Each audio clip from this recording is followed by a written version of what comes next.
সাহায্য করলে খুব আল্লাহ ভালো করবে আল্লাহ। বাবা করে দিচ্ছি আপনাকে প্রতি মাসে বাজার করে দেই না আসসালামু আলাইকুম, আমি ইসমাইল হোসেন শাহজি মানবিক কর্মী পেজ থেকে বলছি। আমার পাশে যেই মাকে দেখতেছেন একজন অসহায় বৃদ্ধ মা, আমাদের বাড়ির পাশেই। ওনার স্বামীও নাই, ছেলেও নাই। ওনার শুধু একটা মেয়ে আছে, মেয়ের বিয়ে হয়ে গেছে। উনি তার মেয়ে তো হচ্ছে স্বামীর বাড়িতে থাকে।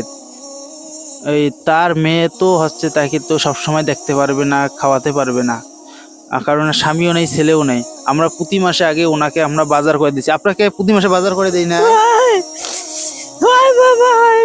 কিন্তু হয়তো বা আমাদের সামর্থ্য নাই, টাকা পয়সা না থাকার কারণে হয়তো আমরা বাজার করে দিতে পারি নাই।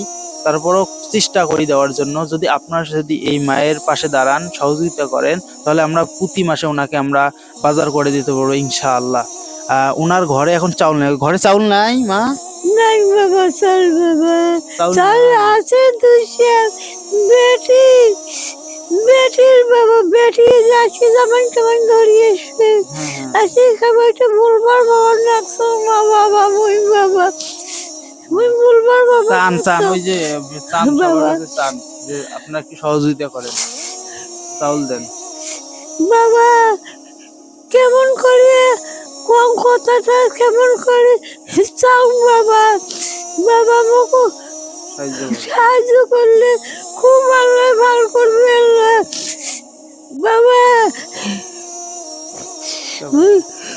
কোথায় খবর বাবুরা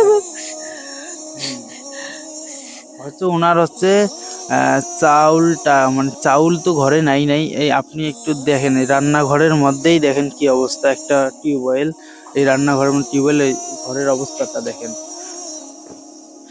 তো আপনারা যদি চাইলে আপনার সৎকাজের আমল চালু রাখতে 1 কেজি চাউল দিয়ে মায়ের পাশে দাঁড়াতে পারেন।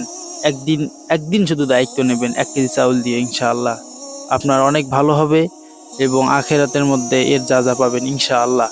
তো সবাই দোয়া করবেন, যারা যারা দেয় টাকা পয়সা। বাবা সবার উপর দোয়া করো বাবা, সুতিয়া দোয়া করো। ঠিক আছে, আপনারা যারা যদি 1 কেজি চাউল দেন, যদি দিতে চান তাহলে আমাদের নাম্বার দেওয়া থাকবে, আপনারা টাকা পাঠাবেন। আমরা ওনাকে হচ্ছে চাউল যা কিছু লাগে সব কিছু ওনাকে ব্যবস্থা করে দেবো ইনশাআল্লাহ। ঠিক আছে, যদি কেউ দেয় আমরা আপনাকে পাঠাই দেব। আলহামদুলিল্লাহ। বাবা সবাই ঠিক আছে। খাওয়া লাগবে 800 বুঝেছো, এগুলো গরম